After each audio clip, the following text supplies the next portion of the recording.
The winter of 1883 came early to Wyoming territory, bringing with it winds that cut through a man's coat like a skinning knife. The prairie grass, once golden and tall enough to hide a standing calf, now lay beaten flat beneath a thin crust of snow that stretched endlessly toward the gray mountains. Those mountains stood like ancient sentinels against the horizon, their peaks lost in clouds that promised more bitter weather to come. Caleb Turner stood at the fence line of his ranch, watching the sun sink behind those distant peaks. At 29, he had the weathered look of a man who'd spent his years wrestling with the land, hands scarred from barbed wire and rope burns, shoulders broad from breaking horses and hauling feed. His face, once prone to easy smiles, had grown serious these past 2 years since Martha died of the fever.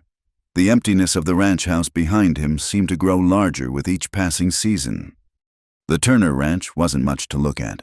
160 acres of stubborn land that yielded just enough to keep a small herd of cattle alive through the harsh winters. The 2-room cabin he'd built with his own hands sat sturdy against the wind, smoke curling from its stone chimney. It was a lonely existence, but it was his, bought with sweat and determination when he'd first come west from Missouri 8 years prior. His nearest neighbor, old Elias Morton, owned the adjacent property to the east.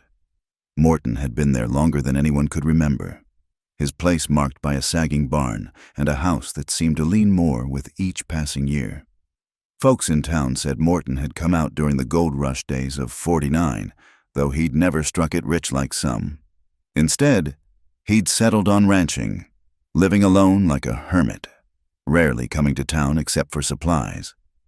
That evening, as Caleb was bringing in his horses for the night, he saw a figure approaching on foot across the frozen ground.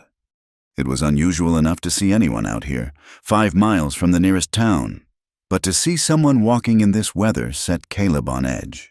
He kept his rifle close as the figure drew nearer. It was Elias Morton, and Caleb barely recognized him. The old man, usually straight-backed despite his 70-odd years, now walked hunched over, each step seeming to cost him dearly. His face had taken on the gray pallor of ash, and his breathing came in wheezing gasps that formed small clouds in the cold air. "Morton," Caleb called out, setting aside his rifle and moving to help the old man. "What in blazes are you doing out here on foot?" Elias gripped Caleb's arm with surprising strength, his fingers like iron claws through Caleb's coat sleeve. "Had to come," he gasped. "Horse went lame. Had to speak with you." Caleb helped him inside, settling him near the stove where a pot of coffee still held some warmth. The old man's hands shook as he wrapped them around the tin cup, and Caleb noticed how thin he'd become, his clothes hanging loose on his frame like a scarecrow's rags. "You're sick," Caleb stated plainly. It wasn't a question. Elias nodded, taking a rattling breath. "Doc says it's consumption. Says I got maybe a month, probably less." He looked up at Caleb with eyes that seemed to burn with urgency. "That's why I come. Got a proposition for you." Caleb waited, knowing better than to rush a man who'd walked 5 miles in the cold to speak his piece. "My land," Elias continued. "All 200 acres of it, the house, the barn, everything. I want to sell it to you." The words hung in the air between them like smoke. Caleb's mind raced. Morton's property was good land, with better water access than his own, and that acreage would more than double his holdings. But men didn't just sell their land for no reason, especially not men like Morton who'd held on to it for decades. "What's your price?" Caleb asked carefully. Elias set down his cup and reached into his coat, pulling out a crumpled envelope. His hands trembled as he pushed it across the rough wooden table. $10. Caleb stared at him. $10? Morton, your land's worth 50 times that, maybe more. "I know what it's worth," the old man said sharply, then softened. "I got no kin, no one to leave it to. Could let the bank take it, I suppose, but—" He trailed off, staring into the fire. "You're a good man. Turner, lost your wife, kept on working. Never asked nobody for nothing. The land needs someone like that. There's got to be more to it than that." Caleb said. "In the West, men didn't give away fortunes out of kindness. There was always a catch, always a price beyond money." Elias was quiet for a long moment. When he spoke again, his voice was barely above a whisper. Maybe I just need to know it'll be in good hands. Maybe I need to settle my accounts before I meet my maker." He looked at Caleb with those burning eyes. "Will you take it or not?" Caleb thought of his empty house, of the winters that seemed to grow longer each year, of the struggle to make ends meet on his small acreage. Morton's land could change everything, give him a real chance at building something that would last. But something in the old man's manner, the desperation beneath his offer, set off warning bells in Caleb's mind. "Why not sell it proper? Get what it's worth. Leave something for the church, maybe?" Elias shook his head violently. "No, it's got to be you, and it's got to be now. Tonight." He pulled out a deed, already prepared, and a pen. "I had the lawyer in town draw it up proper, all legal, just needs our signatures." The urgency in his voice was unmistakable now, almost fevered. Caleb looked at the deed, saw his name already written in the buyer's space, saw the price, $10, spelled out in the lawyer's neat hand. All it needed was his signature. "Morton, if there's something wrong with the land, something I should know." "Nothing wrong with the land!" Elias almost shouted, then fell into a coughing fit that left flecks of blood on his weathered lips. When he recovered, he spoke more quietly. "The land's good. The house is solid. There's things a man carries that he don't want to die with, things that need settling." Caleb studied the old man's face, seeing the weight of years in something else, guilt, perhaps, or fear. But $10 for 200 acres was a fortune by any measure, and Caleb was no fool. Whatever ghosts Elias Morton carried, they were his own. "All right," Caleb said finally, reaching for the pen. "I'll take it." Relief washed over Elias's face like water over parched earth. Caleb signed his name with careful strokes, then counted out 10 silver dollars from the coffee tin where he kept his savings. The old man's hands trembled as he took the money, shoving it into his pocket without counting. "There's one more thing," Elias said as he struggled to his feet. "The house has a cellar, stone cellar, goes deep. I ain't been down there in years. Locked it up and left it be. You might want to do the same." "Why?" Caleb asked, but Elias was already moving toward the door. Just leave it be," the old man said. He paused at the threshold, looking back with those haunted eyes. "I hope you don't regret this, Turner. God knows I've regretted enough for both of us."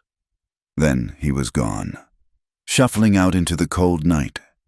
Caleb watched from the doorway as the old man's figure grew smaller against the snow, eventually disappearing into the darkness. The wind picked up, howling around the corners of the cabin like a living thing. Caleb looked down at the deed in his hands, at his signature drying on the paper. He was now the owner of the Morton property, bought for the price of a good saddle. The smart thing would be to feel triumphant, blessed by fortune. Instead, he felt the weight of Elias Morton's final words hanging over him like a storm cloud. He folded the deed carefully and placed it in the wooden box where he kept his important papers, his marriage certificate, the deed to his own land, Martha's death certificate. Tomorrow he would ride over and inspect his new property properly. Tonight, though, he would sit by his fire and wonder what kind of burden 10 silver dollars had just purchased. Outside, the Wyoming wind continued its lonely howl, and somewhere in the distance, a coyote answered with its own mournful cry. The morning sun cast long shadows across the frozen ground as Caleb saddled his bay mare and rode toward the Morton property.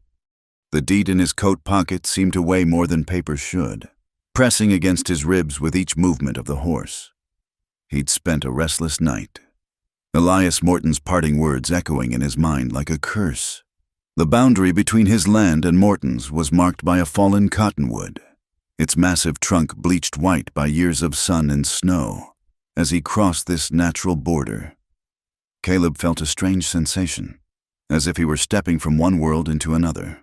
The land looked the same, rolling hills dotted with sagebrush, patches of snow clinging to the north faces of the rises, but something felt different. Morton's house came into view first, a two-story structure that had once been painted white, but now showed more bare wood than paint. The windows stared blindly, their glass intact but somehow vacant, like the eyes of the dead. The barn beyond leaned dangerously, its roof partially caved in from the weight of too many winters. Caleb dismounted near the front porch, tying his mare to a post that seemed solid enough. The wooden steps groaned under his weight, and the front door, surprisingly, swung open at his touch. Elias had left it unlocked, perhaps knowing he wouldn't return. Inside, the house smelled of neglect, dust, old wood, and something else Caleb couldn't quite place. Furniture sat covered in sheets like ghosts, frozen in time. A layer of grime covered everything, and cobwebs draped the corners like nature's own mourning veils. It would take work to make this place livable, but the bones of the house were sound. He moved through the rooms methodically, taking inventory. The kitchen still held dishes and cookware, the parlor a few pieces of decent furniture. Upstairs, 2 bedrooms stood empty save for iron bed frames and a wardrobe that held nothing but mouse droppings. It was in the back bedroom that Caleb found the first oddity, deep scratches in the wooden floor, as if something heavy had been dragged repeatedly across the boards. Returning downstairs, he noticed what he'd missed on first inspection, a door beneath the staircase, painted the same faded white as the walls. The cellar entrance. A heavy padlock hung from the latch, rust covering its surface like dried blood. Caleb tried the keys Elias had given him with the deed, but none fit. The lock had been on there so long it seemed to have become part of the door itself. He left it for the moment and walked outside to inspect the rest of the property. The barn was worse up close, definitely unusable in its current state, but the well pump still worked, bringing up water that ran clear after a few pumps. The fence lines, while needing repair, marked out good pasture land. This place had potential, no doubt about it. As he walked the property boundaries, Caleb encountered Sam Hutchins, who owned the land to the north. Sam was a stout man in his 50s, with the permanent squint of someone who'd spent too many years looking into the sun. "Heard you bought the Morton place," Sam said without preamble, leaning on his fence post. "News travels fast," Caleb replied. Sam spat tobacco juice into the snow. "Folks are talking. $10. They say, that true?" Caleb nodded, seeing no point in lying. Sam's expression was unreadable. "You know about this place, don't you? The stories?" "What stories?" Sam looked uncomfortable, shifting his weight. "Well, maybe it's nothing. Just talk. But there were some folks went missing around here back in 71 or 72. Gold prospectors, mostly. Heading up to the mountains. They'd stop at Morton's for water or supplies. Then," he shrugged, "never seen again. Lot of men go missing in the mountains," Caleb pointed out. "Weather, accidents, Indians." "True enough," Sam interrupted. "But there were other things. Sounds at night, crying, some said, coming from the Morton place. And that cellar of his." "What about the cellar?" Sam's eyes darted away. "Nothing, just Morton used to spend a lot of time down there. Day and night, you'd see lamplight coming up through the cracks. Then one day, maybe 5 years back, he sealed it up tight. Wouldn't say why. Wouldn't let nobody near it." Caleb felt a chill that had nothing to do with the wind. "You trying to scare me off my own land?" "Sam? No, sir, just being neighborly. Thought you should know what folks say." Sam straightened up. "Course, I don't believe in haints and such. Man makes his own luck out here. Just be careful, is all." After Sam left, Caleb returned to the house, drawn despite himself to that locked cellar door. In the barn, he found a rusty crowbar and returned to the house. The padlock was old. It shouldn't take much to break it. But as he raised the crowbar, something made him hesitate. Elias's words echoed, "Just leave it be." A man didn't lock away empty space. Whatever was down there, Elias had wanted it to stay hidden.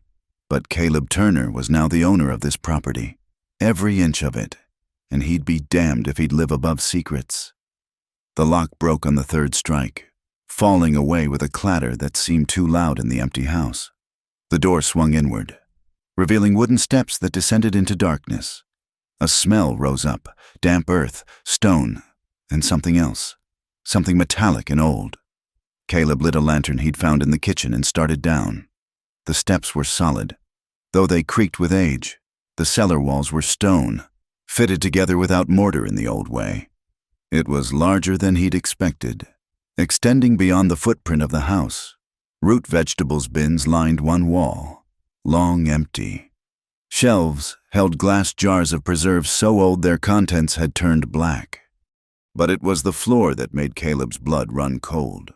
Dark stains spread across the packed earth, concentrated in one corner. They could have been anything, spilled wine, rusted water, but Caleb knew blood when he saw it. Old blood, soaked deep into the ground. His lantern light caught something else, scratches on the stone walls, as if someone had clawed at them with bare fingers. And there, partially buried in the earthen floor, the gleam of metal. Caleb knelt and brushed away the dirt, revealing a length of chain, rust-covered but still solid. One end disappeared deeper into the ground, the other ended in a shackle. A sound made him freeze, a soft whisper, like wind through cracks. But there was no wind down here. The lantern flame flickered, casting dancing shadows on the walls. For a moment, just a moment, Caleb could have sworn he heard a woman's voice, weak and distant, calling for help. He stumbled back, nearly dropping the lantern. His heart hammered against his ribs as he retreated up the stairs, slamming the cellar door behind him. His hands shook as he replaced the broken padlock with a new one from his saddlebags, securing it tight outside. He gulped the cold air like a drowning man. The late afternoon sun seemed pale and distant, unable to warm the chill that had settled into his bones. He looked back at the house, his house now, and wondered what other secrets it held. That night, back in his own cabin, Caleb couldn't shake what he'd seen. The bloodstains, the chains, the scratches on the walls. They painted a picture he didn't want to complete. Sam's words about missing prospectors took on new meaning. Had Elias Morton been more than just a hermit rancher? Had those 10 silver dollars bought Caleb more than land? He tried to rationalize it. The stains could be from butchering livestock. The chains might have been for securing goods or equipment. The scratches could be from any number of things. But in his heart, he knew better. Something terrible had happened in that cellar, and Elias Morton had spent his final days trying to bury it along with himself, as if in response to his thoughts. The wind picked up outside, rattling the windows of his cabin, and carried on that wind, faint but unmistakable, came a sound from the direction of the Morton place, a low moan that might have been the settling of old wood, or might have been something else entirely. Caleb pulled his blanket tighter and tried to ignore it, but sleep, when it finally came, was filled with dreams of dark cellars and rattling chains, and a woman's voice calling from beneath the earth, begging for salvation that would never come. The next morning brought no relief from the unease that had settled over Caleb like a shroud. He'd made his decision during the sleepless hours before dawn. He would return to the cellar. Running from shadows wasn't in his nature, and if he was to make the Morton place livable, he needed to face whatever lay beneath it. This time, he came prepared. Along with his lantern, he brought rope, a shovel, and his Colt .45. The weight of the pistol at his hip provided some comfort as he descended once more into the darkness. The cellar seemed even colder in the morning light that filtered weakly through the open door above. He worked methodically, using the shovel to clear away years of accumulated dirt from the floor. Each scrape revealed more of the dark stains, spreading like a map of violence across the packed earth. Near the corner where the chains lay, his shovel struck something solid. Not stone, something that yielded slightly under pressure. Caleb knelt and brushed away the dirt with his hands. Fabric emerged, rotted and falling apart at his touch. A woman's dress, or what remained of one. The pattern was still visible in places, small flowers that might once have been blue. Beneath the fabric, more chains, and something that made his stomach turn. He didn't need to dig further to know what else lay buried there. He sat back on his heels, breathing hard. The evidence was undeniable now. Someone, a woman, by the look of the dress, had been held here, chained in this cellar. And judging by the stains in the burial, she had never left. A sound from above made him freeze. Footsteps on the floorboards, slow and deliberate. Caleb drew his pistol and called out, "Who's there?" The footsteps stopped. Then, a voice, thin and trembling, "Mr. Turner, that you down there?" Caleb recognized the voice. Old Pete from town, who delivered mail and supplies when weather permitted. He holstered his gun and climbed the stairs, finding Pete standing nervously in the kitchen, hat in hand. "Sorry to intrude," Pete said, his roomy eyes darting toward the cellar door. "Saw your horse outside. Thought I'd bring you this." He held out an envelope. "Came for Elias yesterday, but seeing as he's passed..." Caleb took the letter. It was addressed in a feminine hand. The return marked only with initials. G.M. Denver, Colorado. "You knew Elias well?" Caleb asked. Pete shifted uncomfortably. "Well, as anyone, I suppose, which weren't very well at all." Keep to himself, he did, especially these last years. He paused, seeming to wrestle with something. "You been in the cellar?" "Just now." Pete's face paled. "And you found..." "Found what, Pete?" The old man looked away. "Nothing. Nothing at all. Just folks wondered, is all. Why he locked it up so sudden, like why he stopped going to town except when he had to." Pete moved toward the door. "I best be going. Storm coming in. By the look of them clouds." After Pete left, Caleb opened the letter. The paper was quality. The handwriting educated. Mr. Morton, I write to you once more, though you have ignored my previous letters. My sister Rebecca has now been missing for 13 years. I know she came to Wyoming Territory in the spring of 1870, and I know she stopped at your ranch. You were among the last to see her alive. I am not seeking vengeance, only answers. A woman deserves to know what became of her sister. I will arrive in Wyoming before month's end. Please, if you have any mercy in your heart, grant me this closure. Grace Mayfield." Caleb read the letter twice, his mind racing. Rebecca Mayfield, 1870. The timeline matched what Sam had said about the missing prospectors. He thought of the woman's dress in the cellar, the chains, the careful burial. Had Rebecca Mayfield met her end in that dark place?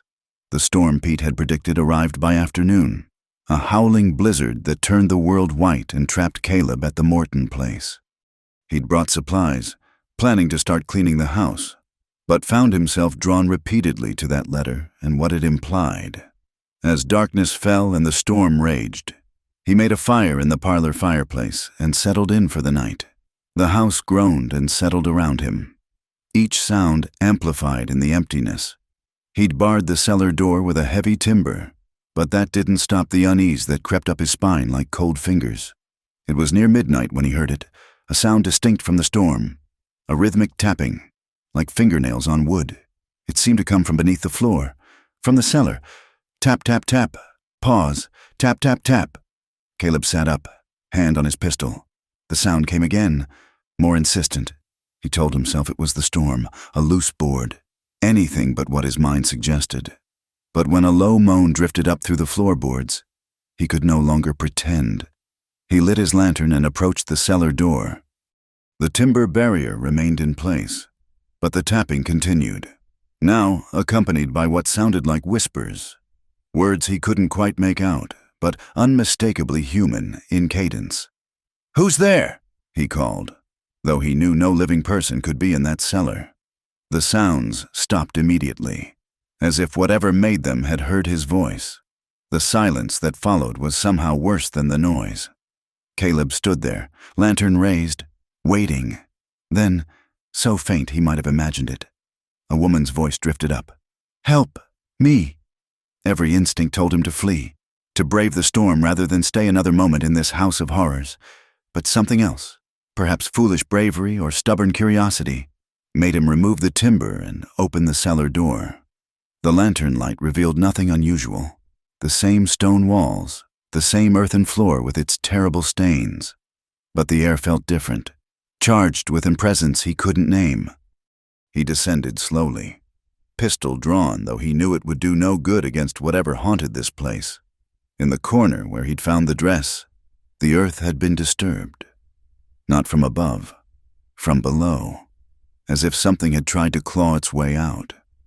Fresh scratches marked the packed dirt, and the chains lay in a different position than he'd left them. A draft of cold air, impossible in the closed cellar, extinguished his lantern.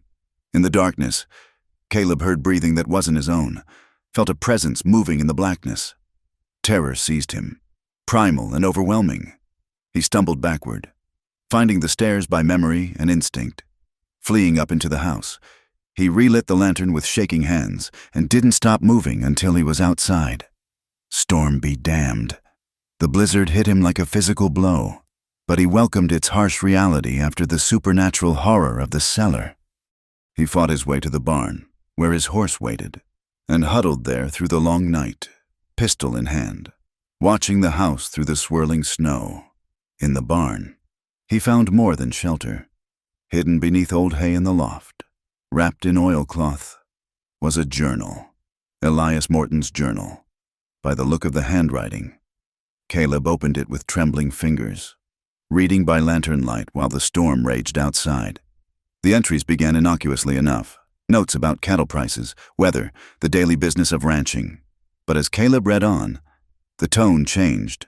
References to visitors who came seeking gold claims, to a woman named Rebecca who'd arrived in the spring of 1870, beautiful and alone, heading for the goldfields. The final entries were almost incoherent, filled with remorse and fear. She won't stop crying, even dead and buried. She cries. I hear her every night. The others, I don't hear, but her.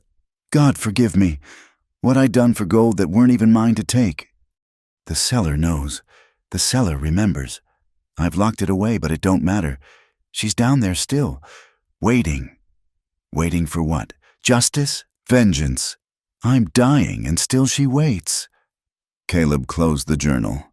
His worst suspicions confirmed. Elias Morton had murdered Rebecca Mayfield, and likely others. For whatever gold they carried, the cellar had been his killing ground, the chains his method of restraint, and now, with Morton dead, something of Rebecca remained, trapped between worlds, seeking the justice denied her in life. The storm broke near dawn, revealing a world transformed by snow. Caleb emerged from the barn, exhausted and shaken, to find the house looking almost peaceful in the morning light. But he knew better now, knew what lay beneath its floors, what secrets its walls contained. He also knew what he had to do. Grace Mayfield was coming to Wyoming seeking answers about her sister. She deserved the truth, however terrible. And Rebecca Mayfield deserved more than an unmarked grave in a killer's cellar. As he saddled his horse to return home, Caleb took one last look at the Morton place, his place now, bought for $10 silver. Elias's final words echoed once more. I hope you don't regret this. Too late for that, Caleb thought. Far too late. The town of Willow Creek looked like a collection of wooden boxes dropped carelessly on the prairie, smoke rising from chimneys into the cold February air. Caleb rode in early, Elias Morton's journal wrapped in oilcloth in his saddlebags. The revelations of the past few days weighed on him like stones, but he'd made his decision. The truth needed telling, and Grace Mayfield deserved to hear it from him. He stopped first at the telegraph office, sending a wire to Jem Wem, in Denver. Have information regarding your sister Rebecca, property purchased from E. Morton. Please come soon. C. Turner, Willow Creek. The operator, young Tommy Henderson, looked up with curiosity. This about the Morton place? Heard you bought it for practically nothing. Just send the wire, Tommy, Caleb said, placing his coins on the counter. His next stop was the general store, where he purchased supplies and listened to the gossip that flowed as freely as the coffee from Mrs. Patterson's pot. That old hermit finally died. Did he, Mrs.? Patterson said, measuring out flour. Can't say I'm surprised. Man lived like a ghost these last years. Wouldn't hardly speak to nobody. Heard tell he used to have visitors. Her husband added from behind the counter. Back in the gold rush days, prospectors would stop for supplies, water their horses. Some of them never made it to the gold fields. Old Frank Williams chimed in from his chair by the stove. Remember that group in 71, 5 men heading up to South Pass, stopped at Morton's and vanished like smoke? Mountain lions. Misses, Patterson said firmly. Or claim jumpers. Plenty of both in those days. Frank shook his head. Maybe, but funny how they always vanished after stopping at Morton's. And funnier still how Morton always seemed to have money after, despite his ranch barely breaking even. Caleb listened in silence, each piece of gossip confirming what he'd read in the journal. The townspeople had suspected, but none had acted. Perhaps fear, perhaps indifference, or perhaps the unwritten law of the frontier: mind your own business and live longer. 3 days later, the stage brought an unexpected arrival. Caleb was in town picking up lumber to repair Morton's barn when he saw her step down from the coach. Even at a distance, he knew it had to be Grace Mayfield. She carried herself with a dignity that marked her as different from the usual frontier travelers. Though her clothing was practical, a dark traveling dress and a wool coat against the cold. She was younger than he'd expected, perhaps 25, with auburn hair pulled back severely and eyes the color of storm clouds. Those eyes swept the street, taking in everything with sharp intelligence. When they fell on him, Caleb felt exposed, as if she could read the knowledge he carried. He approached, removing his hat. Miss Mayfield. She studied him for a moment before nodding. Mr. Turner, I presume. Your telegram was unexpected. I'm sorry for your loss, he said, meaning both her sister and what he was about to tell her. You said you have information about Rebecca? Her voice was controlled, but he heard the tremor beneath. 13 years of searching had led her here. I do, but it's not easy to hear. Would you like to get settled at the hotel first? I've waited 13 years. Mr. Turner, I can wait no longer. He led her to the small restaurant attached to the hotel, choosing a corner table away from other diners. Over coffee that neither of them touched, he told her everything: the purchase of the land, the locked cellar, his discoveries, and finally, Morton's journal. He produced it from his coat and slid it across the table. Grace's hands trembled as she read, her face growing paler with each page. When she reached the entries about Rebecca, tears rolled silently down her cheeks.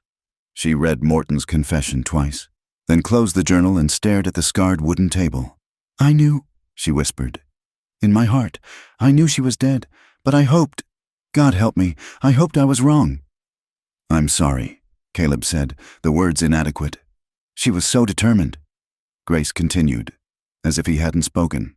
Said she'd make her fortune in the goldfields, prove that a woman could succeed on her own terms. Father called her foolish. I called her brave. She looked up at him, eyes blazing through her tears. She trusted that monster, stopped at his ranch for supplies and trusted him. What do you want to do? Caleb asked gently. I want to see where it happened. I want to see my sister's grave, such as it is. Caleb had expected this. I'll take you there. But Miss Mayfield, there are things about that place. Things that aren't natural. The cellar. You believe in ghosts, Mr. Turner. He thought of the tapping in the night, the whispered pleas for help, the disturbed earth. I didn't. Now, I don't know what I believe, but I know what I've seen and heard. Grace's smile was bitter. Perhaps Rebecca's spirit does linger. Perhaps she's been waiting for someone to care enough to look for her. I'm not afraid of my sister's ghost. Mr. Turner, I'm only afraid I'm 13 years too late. They rode out the next morning, Grace handling her rented horse with the skill of someone raised to the saddle. The weather had warmed slightly, melting the top layer of snow into a treacherous slush. As they approached the Morton property, Caleb felt the familiar unease settle over him. This is it, he said as they crested the final rise. Grace studied the house and outbuildings with those sharp eyes. It looked so ordinary, You'd never know. They dismounted at the house. Caleb had avoided the cellar since the night of the storm, but he'd brought lanterns and tools. If Grace wanted to see where her sister died, he wouldn't deny her. The cellar door stood as he'd left it, barred and locked. He removed the barriers and lit the lanterns, then gestured for Grace to stay back. "Let me go first." But she pushed past him, descending into the darkness with a determination that reminded him painfully of his late wife's stubborn courage. He followed, holding his lantern high. The cellar appeared unchanged. The stained floor, the chains, the corner where he'd found the dress. Grace stood in the center, turning slowly, taking in every detail. When her eyes fell on the burial site, she moved toward it like a sleepwalker. "Here?" she asked. "Yes." She knelt on the packed earth, heedless of her dress. Her fingers traced the disturbed ground where something had clawed from below. "Rebecca," she whispered. "I'm here. I'm finally here." The temperature dropped suddenly, breath misting in the lantern light. The flames flickered without any draft to disturb them. And then, soft as a sigh, came the voice. "Grace!" Grace's head snapped up, her eyes wide. "Rebecca! Rebecca! Is that you?" The chains in the corner rattled, though no hand touched them. The air itself seemed to thicken, pressing against them with an almost physical weight. Caleb reached for Grace's arm, ready to pull her from the cellar, but she shook him off. "I'm here," she called to the darkness. "I came for you, just like I promised. I never stopped looking." The whispering grew stronger, words tumbling over each other, urgent and desperate. Though Caleb couldn't make out the words, Grace seemed to understand. Tears streamed down her face as she nodded. "I know," she said. "I know what he did. He's dead now. Rebecca, he died afraid and alone, just like you did. But I'm here now. I'll take you home." The rattling stopped. The whispers faded. And then, clear as mountain water, came two words that made Caleb's skin crawl. "Thank you." The oppressive atmosphere lifted like a curtain rising. The lantern flame steadied. The cellar became just a cellar again, terrible for what it had witnessed, but no longer actively haunted. Grace remained kneeling for a long moment, then rose and faced Caleb. "We need to dig her up," she said. "She needs a proper burial, with her real name on the stone. She needs to go home." Caleb nodded. He'd known this was coming, had perhaps known it from the moment he'd found Morton's journal. "I'll help, but we should talk to the sheriff first. Make it official." "No." Grace's voice was steel. "The law failed her in life. I won't let it fail her in death. We do this ourselves." Looking at her fierce determination, Caleb didn't argue. They spent the rest of the day carefully excavating the corner of the cellar. They found what they expected, remains wrapped in rotting fabric. The chains still wound around bones. Grace wept silently as they worked, but her hands never faltered. As the sun set, they had Rebecca Mayfield's remains laid out on a clean blanket. Tomorrow, they would build a proper coffin. Tomorrow, they would give her the dignity she'd been denied. But tonight, Grace sat vigil in that terrible cellar, speaking softly to her sister's bones, telling her of all that had happened in the 13 years since she'd vanished. Caleb left her to her grief and her reunion. Strange as it was, he stood outside under the stars, wondering at the paths that had led him here. A widower buying cursed land for $10, uncovering old murders, and helping a woman reclaim her sister from the dark. In that moment, he felt something shift. The Morton place, his place, seemed lighter somehow, still marked by tragedy, but no longer imprisoned by it. Grace Mayfield had brought more than questions. She'd brought the possibility of redemption, of wrongs made right, of the dead finally being allowed to rest. The days following Rebecca's exhumation passed in a blur of activity. Caleb built a simple pine coffin while Grace cleaned and prepared her sister's remains with a tenderness that spoke of love transcending death. They worked mostly in silence, but it was a comfortable quiet, born of shared purpose. On the third day, as they prepared for a private burial on a hill overlooking the valley, Grace made a discovery that changed everything. Hidden in the lining of Rebecca's deteriorated travel bag, which they'd found buried with her, was an oilskin packet. Inside were documents, claim certificates for what appeared to be a significant gold strike in the mountains. "This is what he killed her for," Grace said, her voice hollow. "She actually found gold. She was coming back to file the claims properly when—" She couldn't finish. Caleb studied the papers. The claims were detailed, with landmarks and measurements carefully noted. If valid, they represented a fortune. These would still be legally binding, he said carefully. As her next of kin, they'd pass to you. Grace's laugh was bitter. Blood money, that's what it would be. They buried Rebecca that afternoon, just the two of them on the windswept hill. Grace had managed to find a traveling preacher in town, but he'd refused to come once he learned the circumstances. The dead must bury their dead, he'd said sanctimoniously. So Caleb spoke a few words from memory, while Grace sang a hymn in a voice that carried across the empty prairie. As they rode back to the house, the late afternoon sun casting long shadows, Grace finally spoke about what had been growing between them these past days, an understanding, a connection forged in tragedy but reaching towards something else. "I should return to Denver," she said. "I have a position there, teaching at a girls' school. You could stay," Caleb heard himself say. "The town needs a teacher. The rancher's children have to ride 15 miles to the nearest school."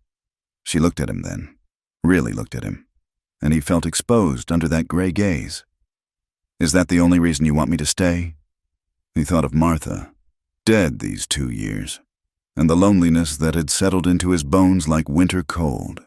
He thought of Grace's fierce loyalty, her courage in facing horror for love of her sister. "No," he said simply. "It's not." That night, another storm rolled in, trapping them at the Morton place. They made a fire in the parlor and shared a simple meal. Grace told him about Rebecca, her laughter, her dreams, her stubborn refusal to accept the limitations others placed on women. Caleb found himself talking about Martha, something he hadn't done with anyone since her death. "She would have liked you," he said. "Martha had the same kind of strength, the kind that bends but doesn't break." "Tell me about her," Grace said softly. So he did, surprised at how easily the words came. He spoke of their meeting at a barn dance in Missouri, her initial rejection of his suit, his persistence, their eventual marriage and journey west. He talked about the baby they'd lost, the fever that took her, the empty years since. "I thought I'd never feel anything again," he admitted. "Thought that part of me died with her. But these past days—" Grace reached across the small space between their chairs and took his hand. Her fingers were calloused from the rains, strong and warm. "Rebecca once told me that the dead don't want us to stop living. They want us to carry them forward, not drag their memory behind us like chains." The wind howled outside, but inside, the fire crackled warmly. They sat in comfortable silence, hands linked, while something new and fragile took root between them. Later that night, as they prepared separate sleeping areas, Grace in the parlor, Caleb in the kitchen, they heard it again. Not the tortured sounds of before, but something else. Music, faint and sweet, like a woman humming a lullaby. It came from the cellar, but now it held no terror, only a profound sadness mixed with something that might have been peace. "She's still here," Grace whispered. "But it's different now," Caleb said. "Not trapped, just lingering." They descended together, lanterns held high. The cellar had changed. The oppressive atmosphere was gone, replaced by something almost gentle. In the corner where Rebecca had been buried, a small wildflower had somehow pushed through the packed earth, impossible in the dark cellar. Yet there it bloomed. Grace knelt beside it, tears on her cheeks. She always loved wildflowers, said they were proof that beauty could grow anywhere, even in the hardest ground. The humming grew stronger, and for just a moment, Caleb could have sworn he saw her, a young woman with Grace's features but lighter hair, standing in the corner, smiling. Then she was gone, and with her went the last of the cellar's haunted atmosphere. She's free now, Grace said with certainty. Whatever held her here, it's broken. They climbed back upstairs to find the storm had passed, leaving the world crystalline and new under starlight. On impulse, they stepped outside, breathing the clean, cold air. I've been thinking about those claim documents, Grace said. If they're real, if there's actually gold there. You should check, Caleb said. Your sister died for those claims. Seems wrong to let them go to waste. I couldn't, not alone. But if I had a partner, he turned to face her. Seeing the question in her eyes, are you asking me to go into business with you, Miss Mayfield? Among other things, Mr. Turner. The kiss was inevitable, born of shared grief transforming into shared hope. It was gentle, tentative, a question more than a statement. When they parted, both were breathless. This is madness, Grace said. We've known each other less than a week. Martha and I knew each other one day before I decided to marry her. Caleb replied. Took another year to convince her. But I knew. Sometimes you just know. And what do you know now? He looked at the house that had brought them together, at the woman who'd traveled hundreds of miles for love of a sister, who'd faced horrors with unflinching courage. I know that Elias Morton sold me this land for $10 because guilt was eating him alive. I know your sister's death brought us together, and I know that sometimes God works through tragedy to bring about grace. She smiled at the play on her name. That's terribly poetic for a rancher. You inspire poetry, Miss Mayfield. They stayed outside despite the cold, planning a future neither had expected. Come spring, they would check Rebecca's claims. If they proved valuable, they would use the money to build something good, a school for the local children, maybe, or a church the town needed. They would live on the combined properties, raise cattle and horses, and slowly transform the Morton place from a site of horror to a working ranch. What about Denver? Caleb asked. Your position there? I'll write them, Grace said. Tell them I found a new position, teaching one classroom of ranch children instead of a whole school of city girls. They'll manage without me. As dawn approached, painting the eastern sky pale pink, they made their way back inside. The house felt different now, still marked by its dark history, but no longer defined by it. In the parlor, Grace noticed something they'd missed before, scratched into the window frame, so faint they could barely make it out. R.M., 1870. She was here, Grace said, tracing the initials.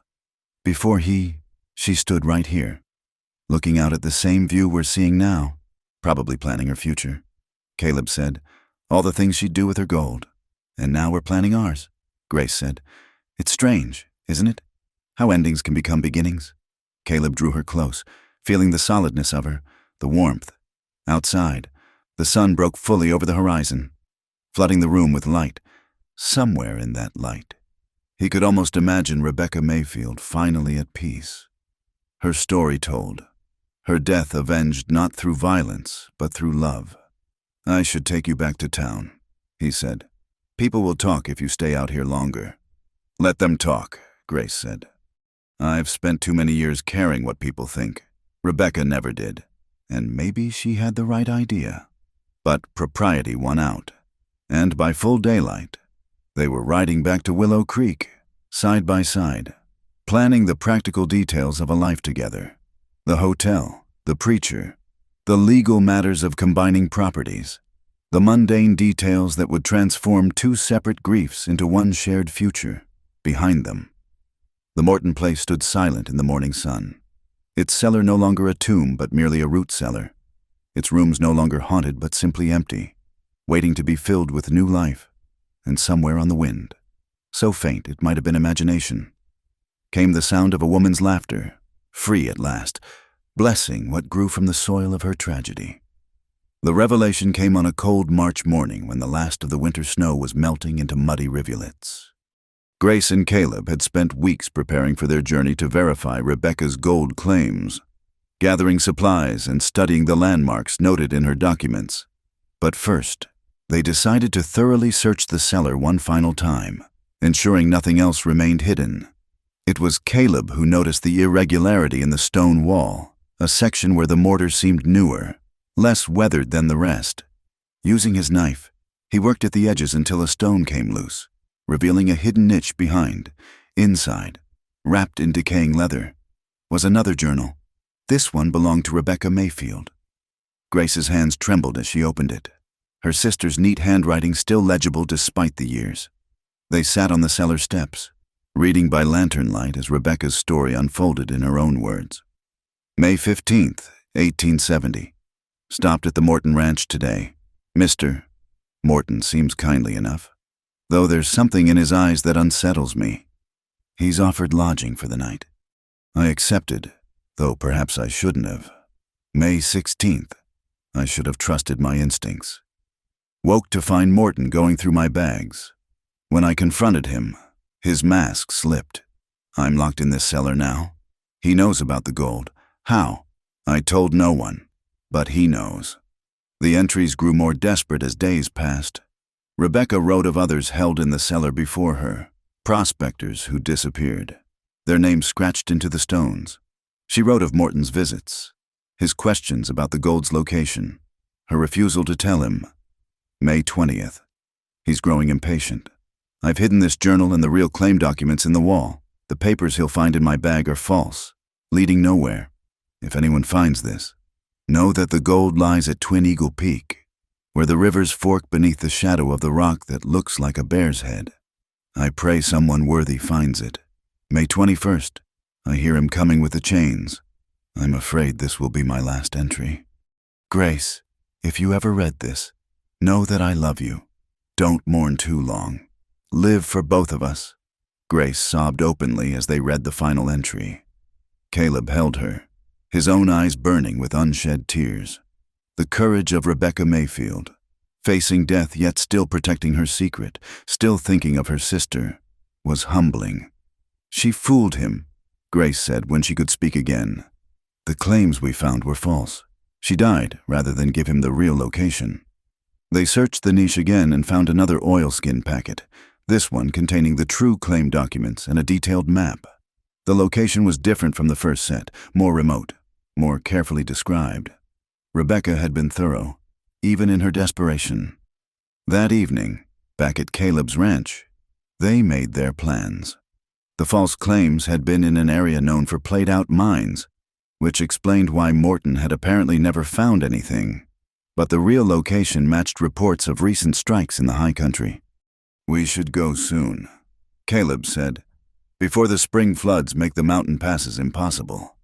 Grace nodded, but her mind was elsewhere. She was so brave, facing death. She still outwitted him. I used to think I was the strong one, protecting my little sister. But she was protecting me, even then, making sure her death wouldn't lead to more violence. They were married a week later in a simple ceremony at Caleb's ranch.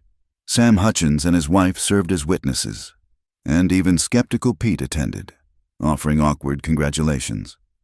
The town had slowly warmed to Grace, especially after word spread that she planned to start a school. Their wedding night was spent at the Morton place, now officially the Turner Ranch. Some might have found it morbid, but Grace insisted. We're laying the ghosts to rest, she said. All of them. They made love tenderly in the main bedroom, the one with scratches on the floor that they now knew marked where Morton had dragged his victims.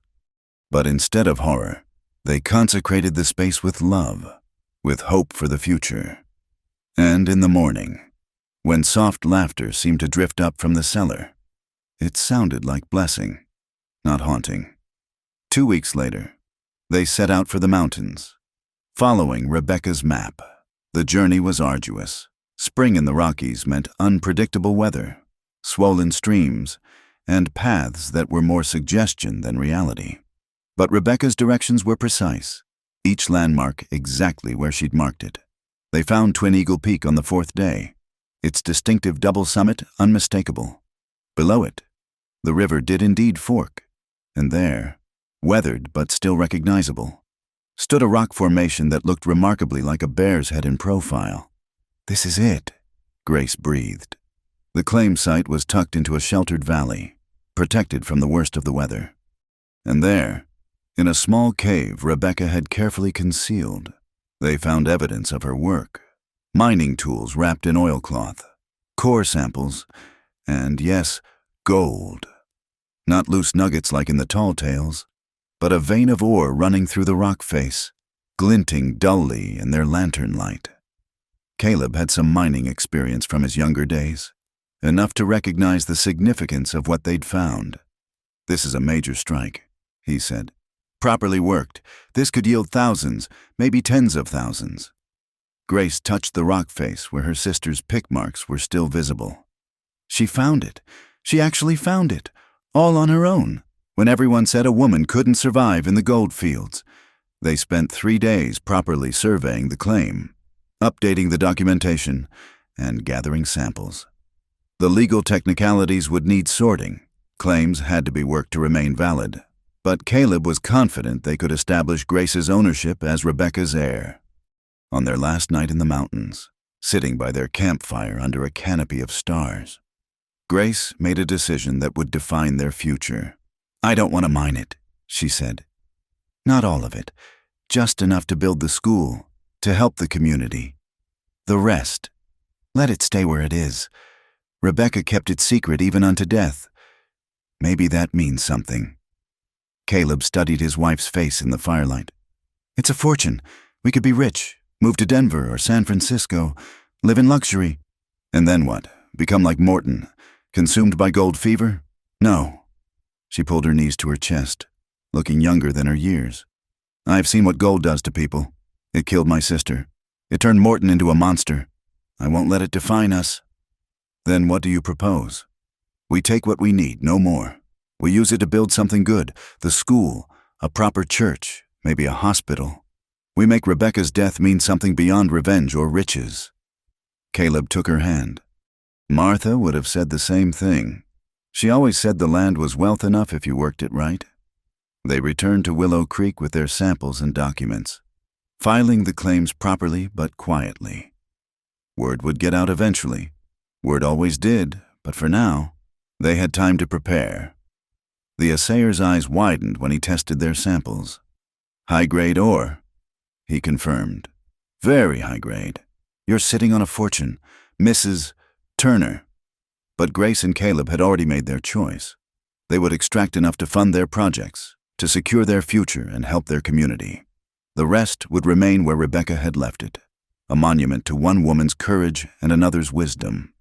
That night, in the house that had seen so much darkness, they felt only light. The cellar had been transformed into proper cold storage, its stones whitewashed, its shadows banished. The main house rang with their laughter and plans for the future. And if sometimes they heard an echo of other laughter, young and free and grateful, they simply smiled and continued building their life together. Rebecca Mayfield had found gold in the mountains, but her sister had found something more precious. Love born from tragedy, hope rising from despair, and the wisdom to know which treasures were worth keeping. The gold in the mountains would wait, patient as the stones that held it, but the life they were building couldn't wait. It demanded to be lived, fully and freely, carrying the memory of the dead forward into a future bright with promise. The ride to town that morning started like any other, with Caleb and Grace bringing the evidence they'd gathered to Sheriff Tom Bradley. The leather satchel contained Morton's journal, Rebecca's diary, and photographs Caleb had taken of the cellar using a borrowed camera. They'd debated this decision for weeks, knowing it would unleash forces beyond their control. Sheriff Bradley was a solid man in his 50s, with gray mutton chops and the weathered look of someone who'd kept peace in a frontier town for 2 decades. He listened in silence as they laid out the evidence, his expression growing more troubled with each revelation. "This is quite a story," he said finally, closing Morton's journal. "You're telling me Elias Morton murdered multiple prospectors, including your sister, Mrs. Turner." "The evidence is all there," Grace said firmly. His own confession, my sister's testimony, the physical evidence in the cellar. Bradley rubbed his jaw. Morton's dead. Can't prosecute a dead man. This isn't about prosecution, Caleb interjected. It's about the truth. Those prospectors have families who never knew what happened to them. They deserve answers. The sheriff stood and walked to the window, looking out at the bustling main street. You know what this will do?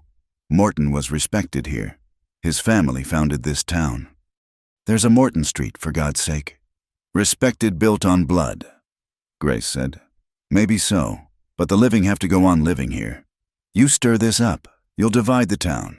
Some will believe you, some won't. Bad for business, bad for peace. So we should just forget it happened. Grace's voice rose. Let those men lie unmourned while their killer's reputation remains intact. Bradley turned back to them, his face grave. I'm not saying forget, I'm saying think carefully. Once this gets out, there's no putting it back. You two will be at the center of it all. They left the sheriff's office with his promise to look into it, but Caleb could tell Bradley was hoping they'd reconsider. The walk back to their wagon took them past Morton Street, where the general store did steady business and children played in the dust. He's right about one thing, Caleb said. This will change everything. Grace's jaw was set in the stubborn line he'd come to know well. Good. Some things need changing. Word spread faster than wildfire in drought season. By evening, the town was buzzing with rumors. Some said the Turners had fabricated evidence to justify stealing Morton's land. Others whispered about the mysterious disappearances years ago, how they'd always wondered. The first direct confrontation came 3 days later. Caleb was loading supplies when Wallace Morton, Elias's nephew from Cheyenne, appeared with 2 other men. Wallace was a banker, soft where his uncle had been hard, but his eyes held the same calculating gleam. Mr. Turner, Wallace said, his voice carrying across the street. I hear you've been spreading lies about my uncle. Caleb straightened, aware that half the town was watching. I've been sharing the truth. Mr. Morton, your uncle confessed in his own hand. A forgery, no doubt. You buy his land for pennies, then conveniently discover evidence to justify your theft. I've seen your type before. Have you been to the cellar? Caleb asked quietly. Have you seen the chains, the bloodstains, the bones we removed and buried properly? Wallace's face flushed. My uncle was a good man. He built this town. I won't have his memory destroyed by a grave robber and his fortune-hunting wife. The insult to Grace nearly made Caleb reach for his gun, but her hand on his arm stopped him. She'd appeared beside him, moving with the quiet grace that still surprised him. Mr. Morton, she said, her voice carrying clearly. Your uncle murdered my sister. He confessed it. If you choose to defend him, that's your burden to bear. But don't call me a liar for speaking my sister's truth. Wallace sputtered, but Grace had already turned away. Climbing onto the wagon seat, Caleb joined her, and they drove off, leaving Wallace and his supporters standing in the dust. That night, someone threw a rock through their window at the Morton place. The message wrapped around it was simple: leave town or face consequences. Maybe we should go, Caleb said, sweeping up broken glass. Take what gold we need and start fresh somewhere else. Grace was already loading his rifle. Rebecca didn't run, neither will I. The town meeting was called for the following Saturday. Sheriff Bradley, bowing to pressure from both sides, had agreed to present the evidence publicly and let the town decide what to do with it. The small courthouse was packed, with people standing along the walls and crowding outside to peer through windows.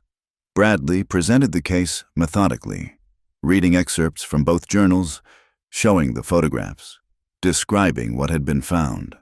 The crowd's mood shifted like wind on wheat. Gasps of horror, mutters of disbelief, angry denials from Morton's supporters. When he finished, the room erupted. Wallace Morton jumped to his feet, shouting about conspiracies and character assassination. Sam Hutchins countered with his own memories of the disappearances. Old Frank Williams stood creakily and confirmed that he'd always suspected something was wrong at the Morton place. I saw lights in that cellar at all hours. Frank said, Heard sounds that weren't natural. We all did. We didn't want to know. That admission seemed to break something in the room. Others began speaking. Memories they'd suppressed. Suspicions they'd harbored. The prospector who'd left his horse at Morton's but never returned for it. The young woman traveling alone who'd asked directions to Morton's ranch and was never seen again. Pastor Michael Brennan, a young minister new to the town, stood. The question isn't whether this happened. The evidence seems clear. The question is what we do now. Do we hide from our past, or do we face it? What's to face? Wallace demanded. My uncle is dead. You can't punish him now. But we can acknowledge the truth, the pastor replied. We can mourn those who were lost. We can ensure their stories are told. Grace stood then, and the room quieted. She'd earned respect in the weeks since arriving, teaching the local children while the school was being built. Her dignity in the face of threats had won over many who'd initially sided with Wallace. I don't want revenge, she said. I wanted the truth, and now we have it.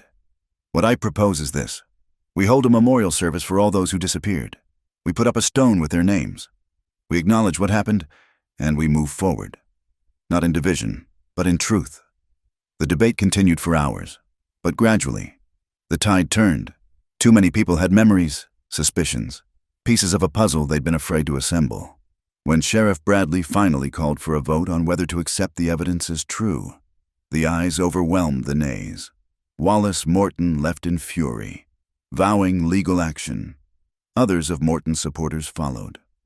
But many stayed, approaching Grace and Caleb to share their own stories, to apologize for their initial hostility. I lost a cousin in '72, one grizzled rancher admitted. Always wondered if he really made it to California like he planned. Now I know he didn't. The memorial service was held 2 weeks later. Despite threats and boycotts from Morton's remaining supporters, most of the town attended. 7 names were carved on the stone monument, including Rebecca Mayfield's. Pastor Brennan spoke of truth and reconciliation, of the courage needed to face dark histories. Grace sang the same hymn she'd sung at Rebecca's burial, her voice carrying across the cemetery. This time, she wasn't alone. Other voices joined hers, creating a chorus that seemed to offer both mourning and hope.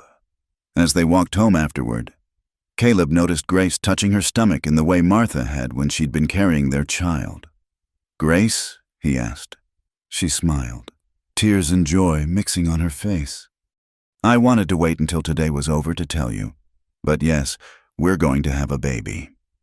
New life growing even as they laid old ghosts to rest. It seemed fitting. Somehow, the Morton place, the Turner Ranch now, would echo with children's laughter instead of victims' cries. That night, they found a gift on their doorstep, a wooden cradle, beautifully carved, with a note, for new beginnings, from those who believe.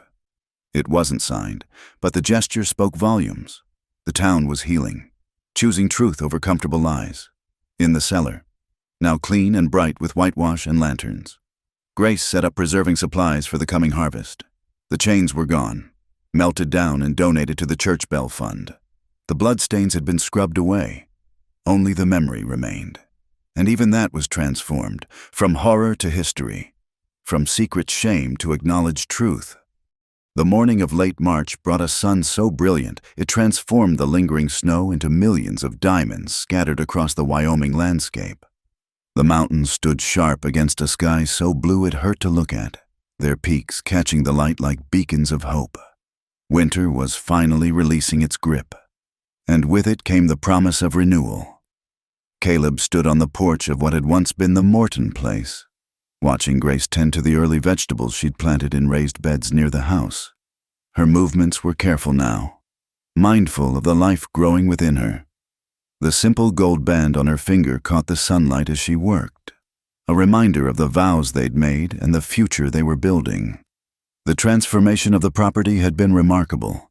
The sagging barn was gone, replaced by a sturdy new structure.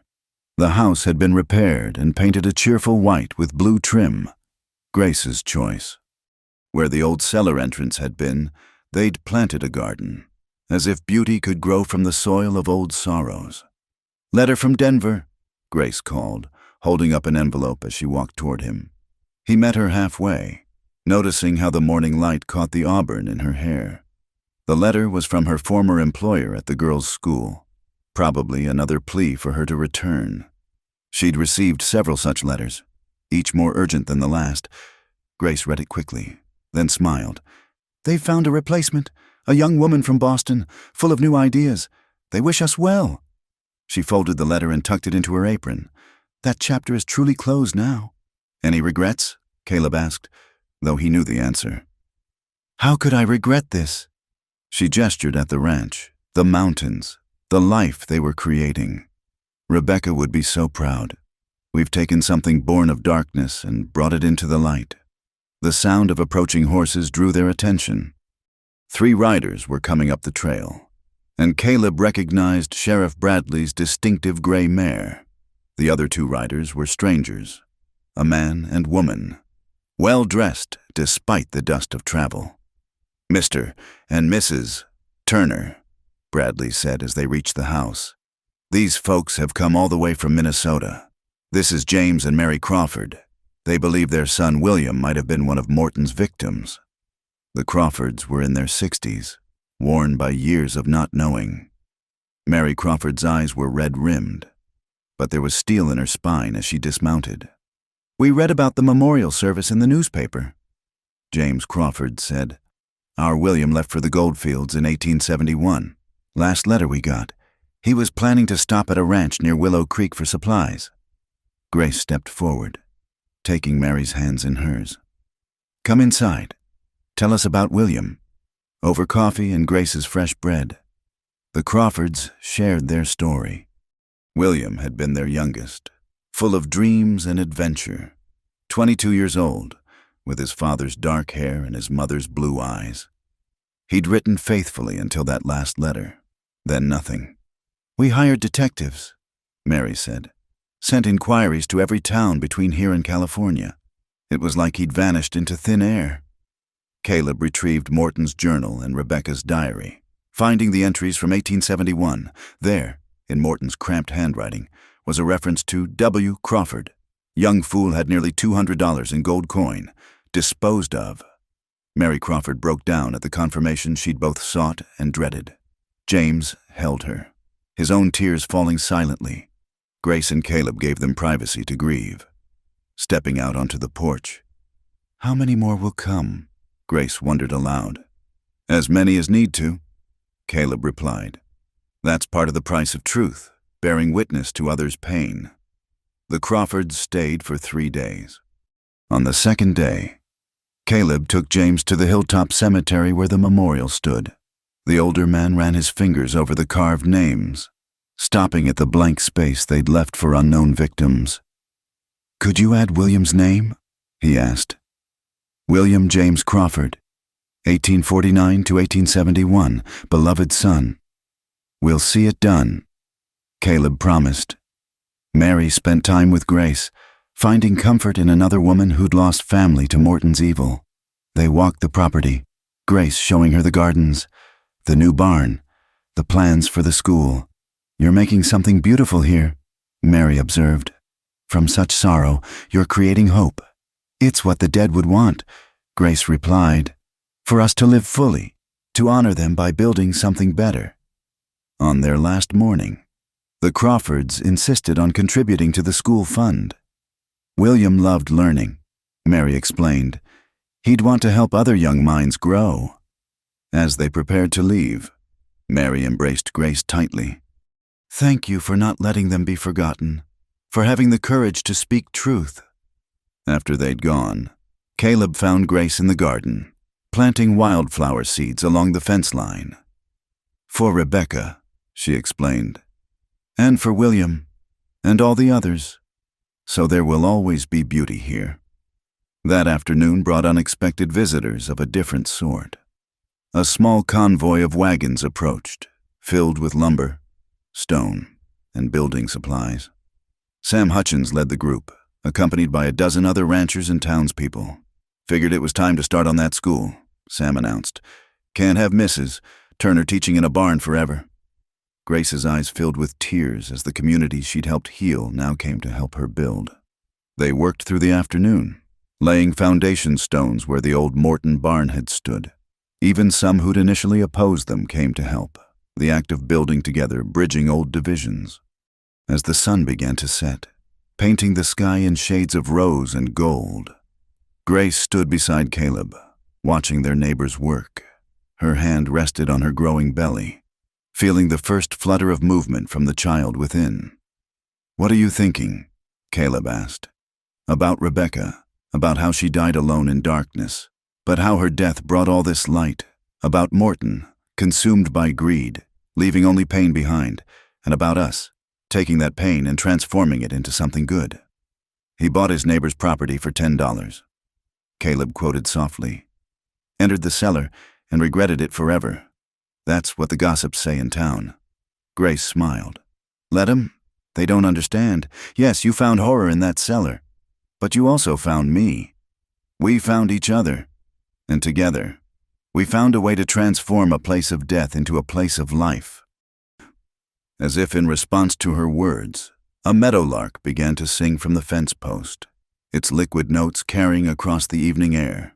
Other birds joined in, creating a symphony of survival and joy. Pastor Brennan, who'd come to help with the building, approached them. "I've been thinking about Sunday's sermon," he said, "about how God can bring good from evil, hope from despair. Your story, what you've done here, it's a powerful testament to that. We just did what needed doing," Caleb said. "Sometimes that's the greatest faith of all," the pastor replied. "The faith to act, to choose love over fear, truth over comfort." As darkness fell, lanterns were lit, and the work continued. Grace served supper to the workers, moving among them with quiet grace, her presence a reminder of why they were building. This school would educate the children of ranchers and townspeople alike, breaking down barriers of distance and class. "My Jennifer's so excited about proper schooling," one rancher's wife confided to Grace. "She's been practicing her letters every day." By the time the workers left, the foundation was complete, and promises had been made to return the next weekend. The school would be finished before Grace's child was born, a legacy already waiting. That night, as they prepared for bed in the home that had witnessed such transformation, Grace stood at the window where Rebecca's initials were carved. The moon was full, bathing the landscape in silver light. "Do you think she knows?" Grace asked. "Rebecca, do you think she knows what grew from her suffering?" Caleb wrapped his arms around her from behind, feeling the solid reality of her, the warmth of life where once there had been only cold death. "I think she knows, and I think she's at peace."